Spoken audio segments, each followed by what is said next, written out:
Robbie's going to give you a presentation, and then we want it to be really interactive. There's some challenges in this presentation, so please do get your questions ready. We're going to come and sit here at the front, and if you don't have any questions, I'll just pick on someone at random. So it's really important that you get your questions ready. Otherwise, it's end of term for me, so just really, I meant what I just said, okay?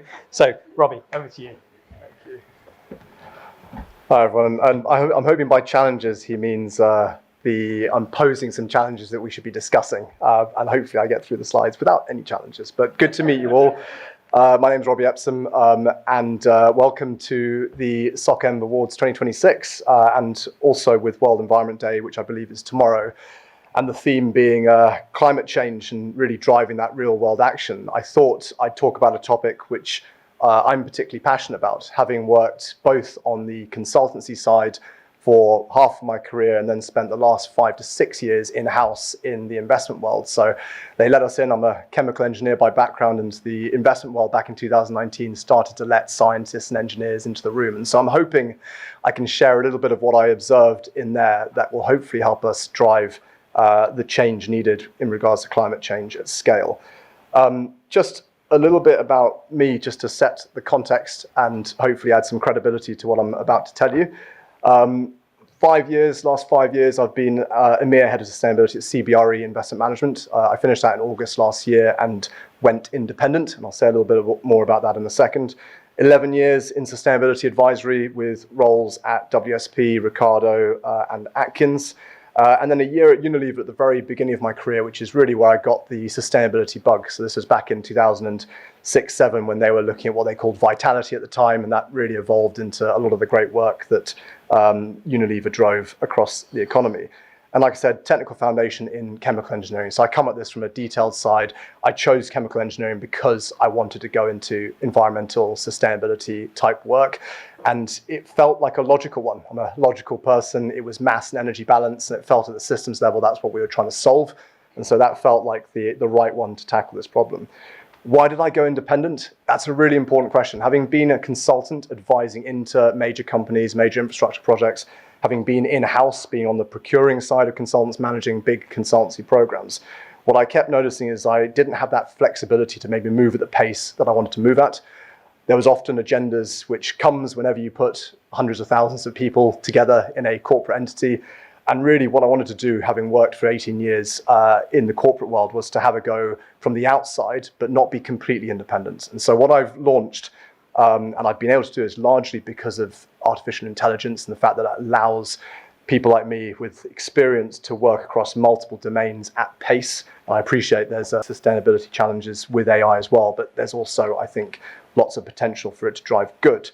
What I've done is I've pinched a model from the private equity world, which is the portfolio career.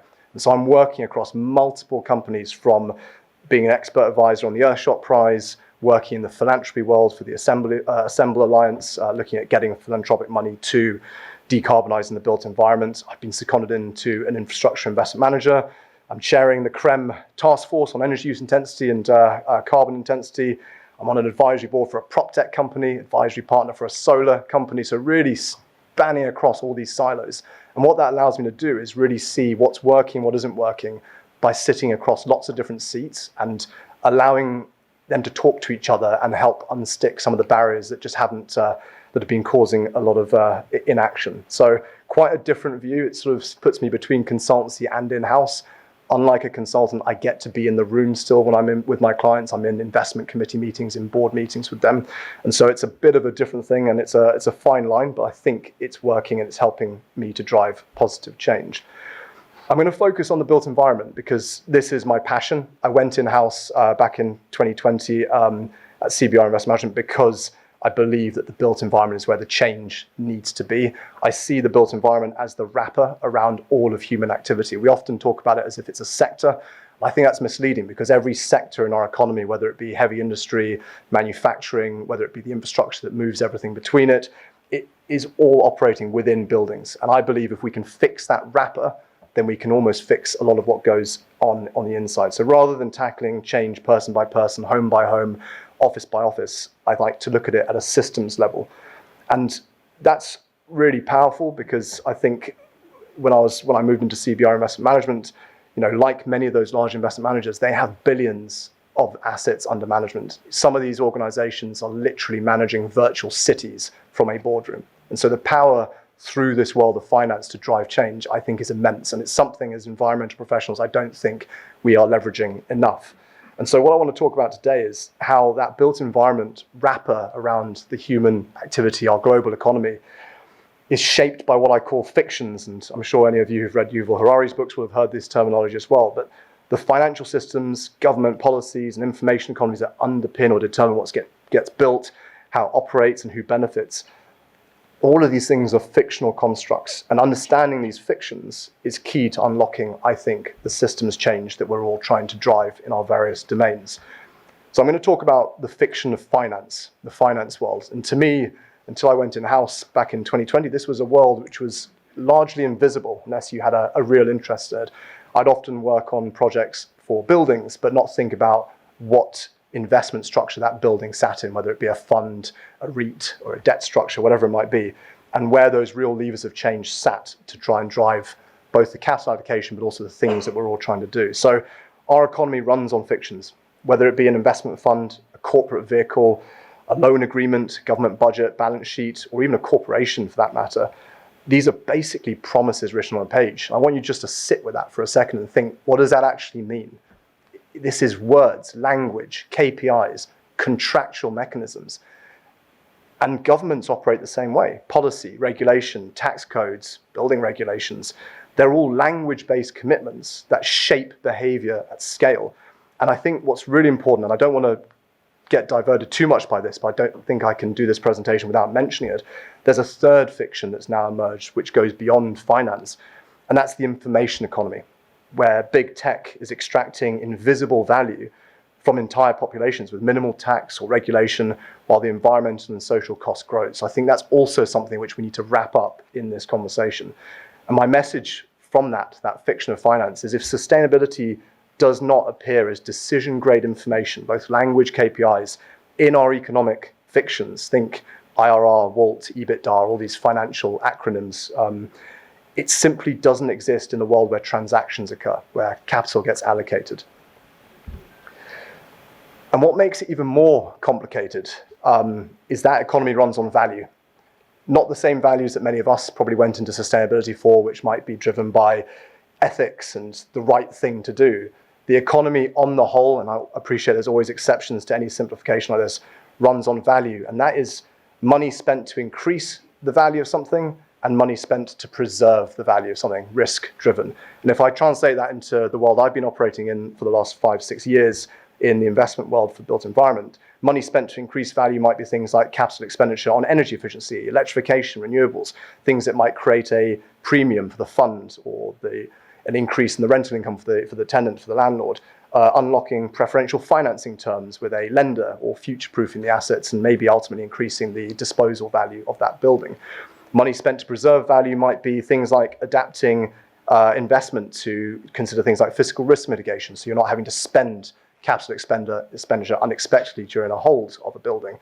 It could be navigating regulatory compliance, so you're not getting reputational risk and losing customers, or avoiding brown discounts at disposal. So I think that sustainability, and I obviously include myself in this, was very heavily focused for the last decade or two on reporting. And that's been really, really important, but also the beliefs that got us here. They kept sustainability on the table, which has been so important. Particularly in 2019, it got sustainability into boardrooms for FTSE 100 companies and global equivalents. But they haven't quite yet got to the point where the system has been able to price that sustainability into these contractual mechanisms, these fictions of the economy. And now the work is to make it count, evidence, measurable, linked to financial value. So capital allocation acts on it the way it acts on any other commercial signal. And if I want to just draw this to an example, I think examples in real world case studies are probably the easiest way to explain the thinking. So when we look at building decarbonisation, how do we move from reporting to outcomes to actually getting decarb embedded in the places, which means that you're going to get a phone call if you're someone that does whole life carbon assessments, if you're someone that's involved with producing low carbon materials, concrete, steel.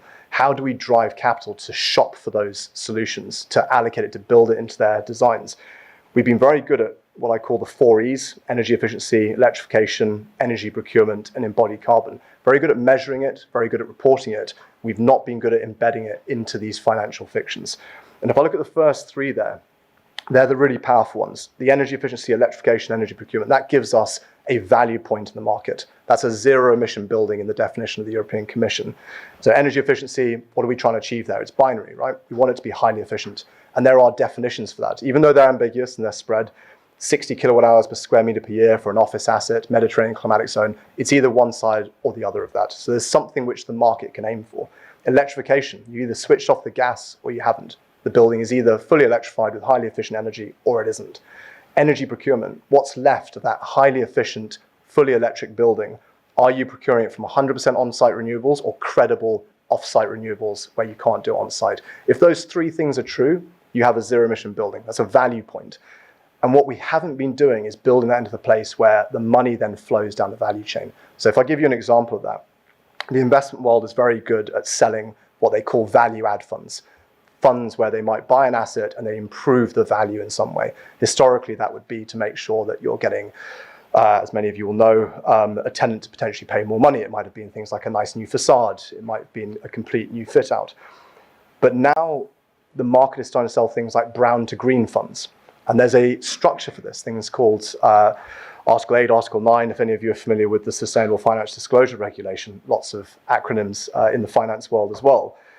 And what's really important is that there is a KPI that you can build into that fund. And if you stick it at the very top level, the portfolio placement memorandum, the investment management agreements, and you say, for this value add fund, we're going to launch a $2 billion fund. It's going to be full of brown assets. We're going to shop for brown assets. And we're going to make them green. You need a definition for that. Otherwise, you can't sell it.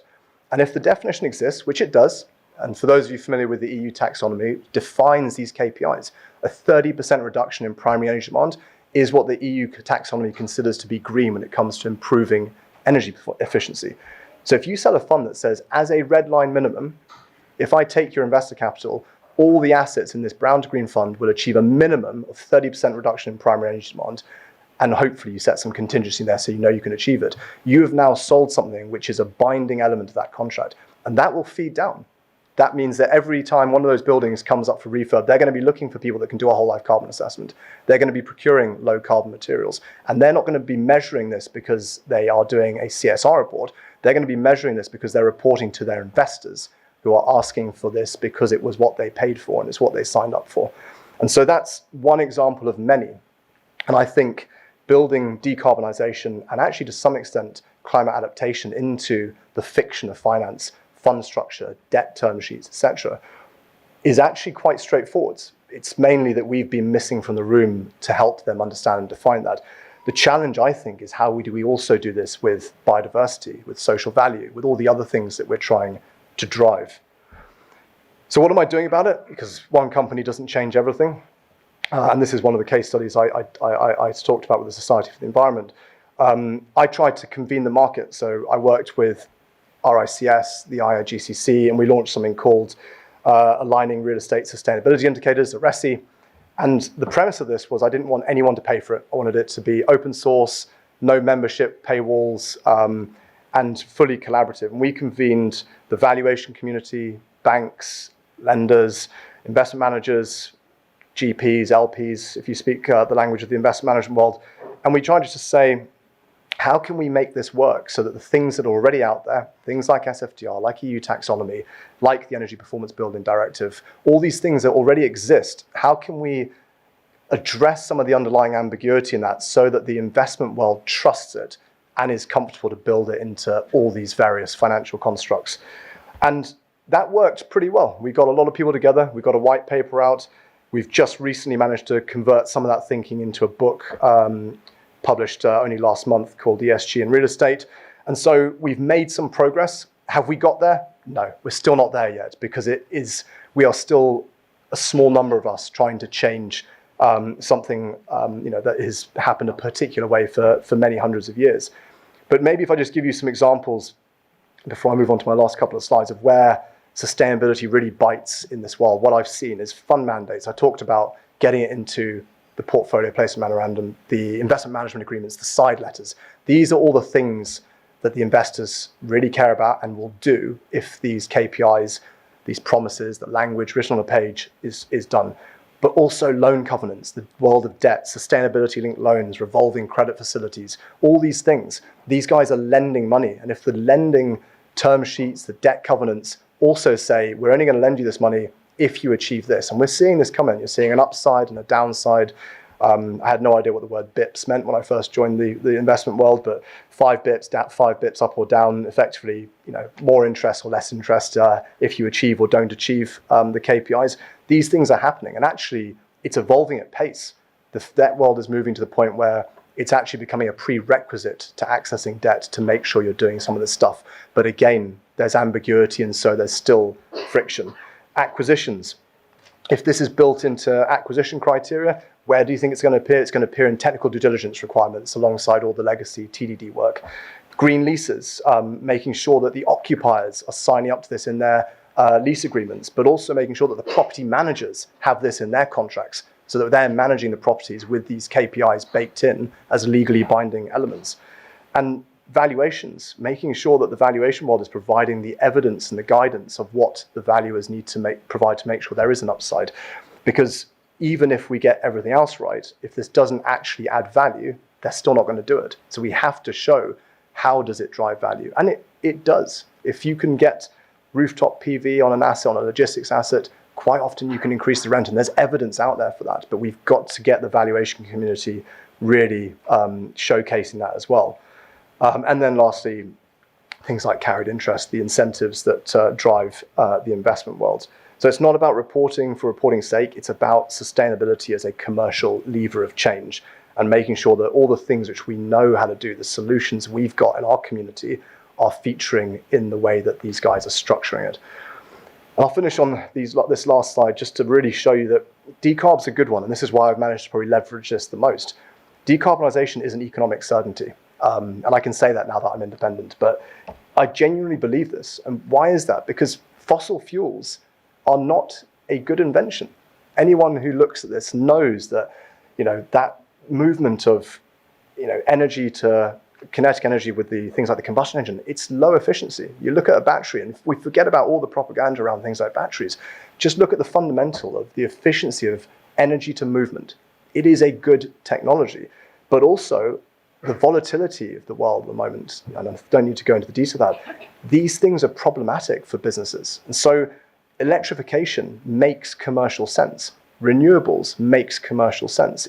It is an economic certainty that fossil fuels will be faded out. The only question is when, how quickly, and with what technology. And so the investment world knows this.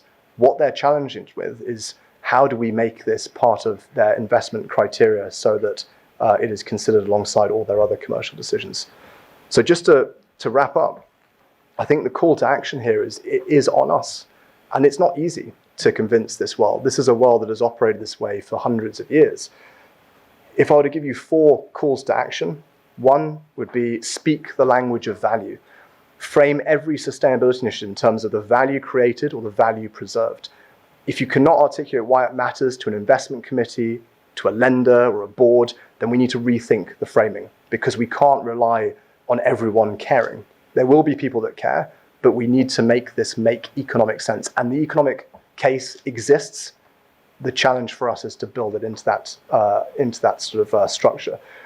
We need to demand decision-grade data, because none of this works if the data is ambiguous, full of holes. So we have to push for sustainability KPIs to have the same rigor as financial data. It needs to be transparent, auditable, comparable, contractually enforceable.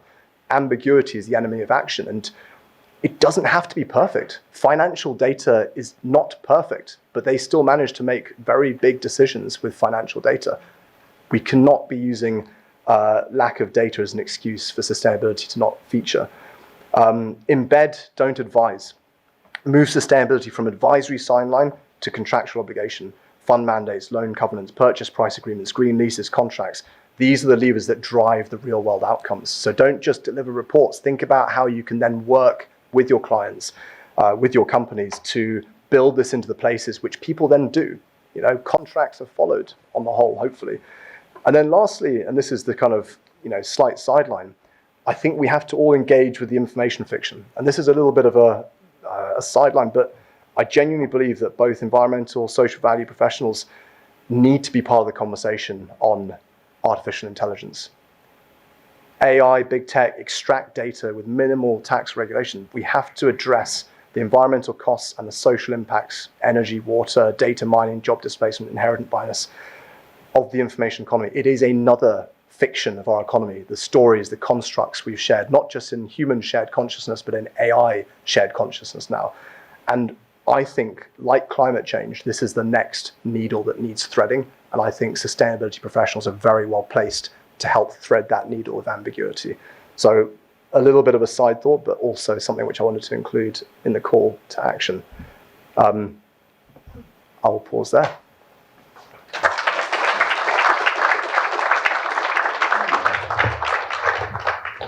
I'm going to hide that. That's not my red wine. I wish it was. Kind of wish it was. Right, questions? Simon's hand I saw first. Simon at the back.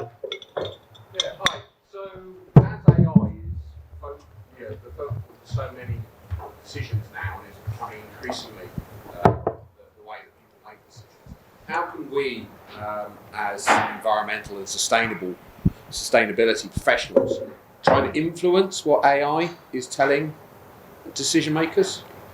Real quick. Yeah, I think the best way with anything is to understand it yourself. So my advice is to actually use it. Yes, there are negative issues with AI, but there's also a huge amount of positive. Like with anything sustainability, it's never black and white. I think understanding how it works is the most important first step to then be able to have an opinion on where the grey areas are, what job losses look like. It's, one statistic, which from the energy perspective, UK's peak energy demand is about, I think, 49 gigawatts.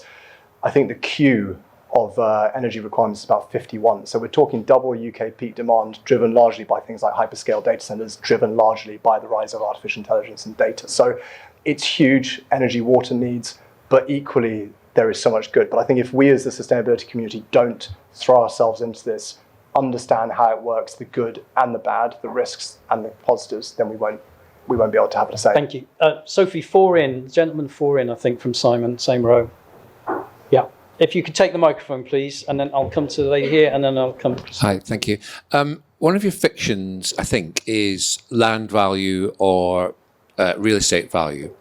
I'm slightly worried that sustainability and sustainability performance measures can be used by business to add another kind of fictional bad behaviour on top of their financial activity. So if you take London, for example, where you've got very high land values, one of the things you see outside, which can be quite tough for those of us that are really concerned about the environment, is a constant churn of new buildings. The amount of concrete that's poured in London every day is beyond belief, because they're seeing the additional value that's added, take a building like this, on the balance sheet, because it's a sustainable building. So it's net zero, it's BREEAM excellent, it's LEED, it's WELL, and then that goes on the balance sheet in the way that you've suggested, and that encourages further bad behaviour, and everybody else down the street then wants to replace their building with the same. And then you get another churn of buildings in a kind of 20-year life cycle, as opposed to 100 or 150 years of buildings. If you take this building, for example, it's a lovely building. There was probably one here before that was full of people sitting on laptops. It's still full of people sitting on laptops. Yes, it's a more sustainable building, but was it absolutely necessary? But because of the fiction of your balance sheet and the performance indicators of what a sustainable building would add value to that, does that not drive worse environmental sustainability behaviour as opposed to better behaviour? Yeah.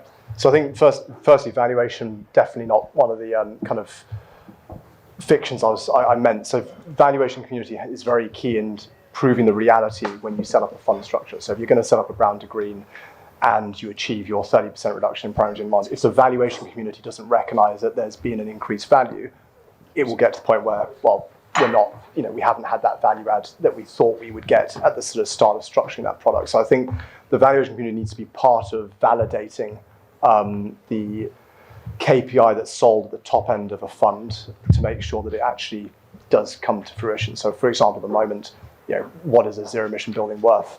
No one knows. It's like saying, what is a facade worth? There's no rule of thumb as such that can say a zero-emission building in London is going to be worth this upside. But what the valuation community needs to do is be part of that story where they start to build anecdotal evidence that we've had something that's been completely refurbed, hopefully without a complete demolition, like your example, and it has led to an increase in the rent, and that's led to an increase in the fair value, and that meant the investment manager's management fee went up, and the disposal, achieved what the value add set out to do. So that's the valuation community piece. You would have seen embodied carbon was the fourth on the four E's. Absolutely key. I see embodied carbon like a debt that should be transacting through these different vehicles. So if you're going to knock a building down and someone else then comes in with a new development that might be hugely sustainable, that historic whole life carbon debt should be considered as part of that transaction. That, I think, is a way off. That's the sort of next step in the journey. We have the ability to do it, but just not in a transactional way yet, I don't think. Picks up on something we were discussing earlier about the opposite of that would be the value of the stored carbon that we were talking about and we worked together on at the DFE. Okay, question there for you, Lenny. Hi, Robbie. Is this on? Yeah. So, I mean, listening to you today, for anyone who doesn't know, when Robbie was at Atkins, he used to give us pensions advice, and I was probably about 23 or something. So it's taken me back to those days. I'm going to ask, you mentioned around the propaganda of batteries and how, the move to electrification is like clearly better than obviously burning fossil fuels. How can we address, and I don't expect you to have every answer, but the issue of actually all the raw, the minerals and the metals that need to go into batteries? Aren't we going to find ourselves in the same position in like 50 years' time? We've run out of all the resources. Yeah, you'll know I was hugely into life cycle assessment and still am. It's a really important question. As an engineer, I believe in, trying to solve things sort of incrementally. I think solving the energy piece is almost the key first step, making sure, we're not wasting energy. So there's not loads of heat coming out of a battery on the whole. So the efficiency is really high. I think that's a big win. I think the next piece is around materials and recyclability, circular economy type thinking. But I do think that's solvable. You can make these things close-ended. You can have take-back schemes. You're seeing in some countries they're experimenting with batteries being replaced by the original manufacturer. So I think there are things which we can do about that. And I believe that the impact will be less once we get that part of the economy up and running. But I think the main problem to solve was to take that reliance off the volatile fossil fuels, which have so many economic problems beyond just the environmental problems. And my observation has been that, like with an electric car, for example, I was told when I got mine, it's so expensive to run. And, mine costs me £90 a year to fill up. It's obviously cheaper, but there's a miscommunication there. Quickly, I'm going to go to two of the questions before we have to Okay, very quickly. Robbie, I'm curious about where you see the AI governance framework coming from. What body has the legitimacy and power to actually implement it?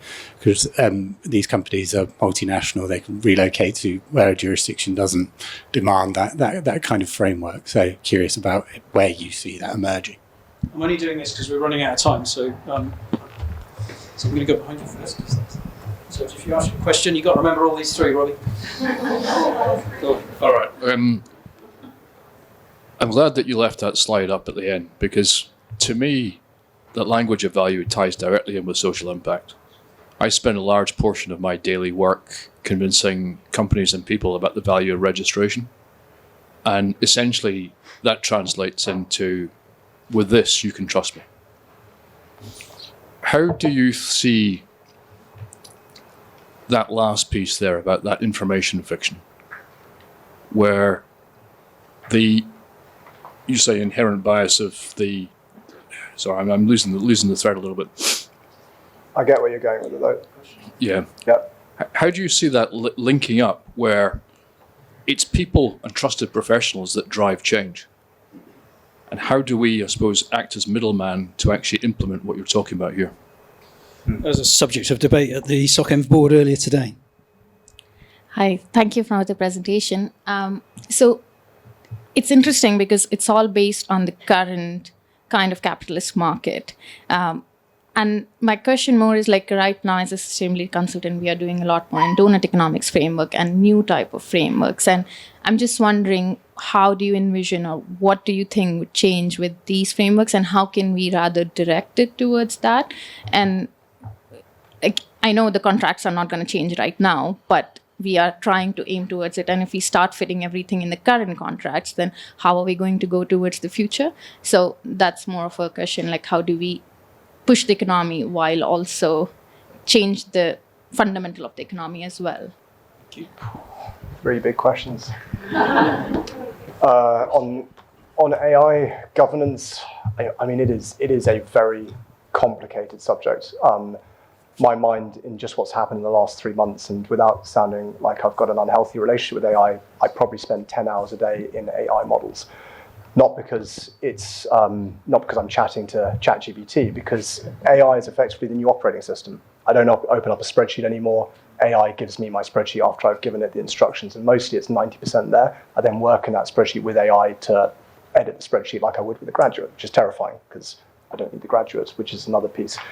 So I think going back to the original question, I think no one knows yet.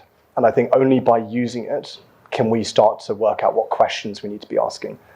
Even just yesterday doing a research project, I learned all about network egress and how we've got serious data risks around hidden instructions within the web, which gets pulled in. So there's all sorts of things going on, and you only will learn this by doing. And I think the best way to do it is incrementally and slowly, organizations and individuals. The worst thing I think any individual company could do would be to just not engage, put in policies that say no AI is allowed. It's got to be, the use has got to be encouraged, but with guide rails that we gradually expand as we understand and learn more about what questions to ask. Robbie, we're out of time. You've got to be real rapid really fire, otherwise. On the information one, I think it's going to be too big to answer right now. I think it's a huge one though. I think the only thing I'd say, which probably just gives everyone something to go and think about afterwards, the biggest transactions in the world right now are not financial transactions, they're information transactions. And just ask yourself how many things you get that you don't pay any money for.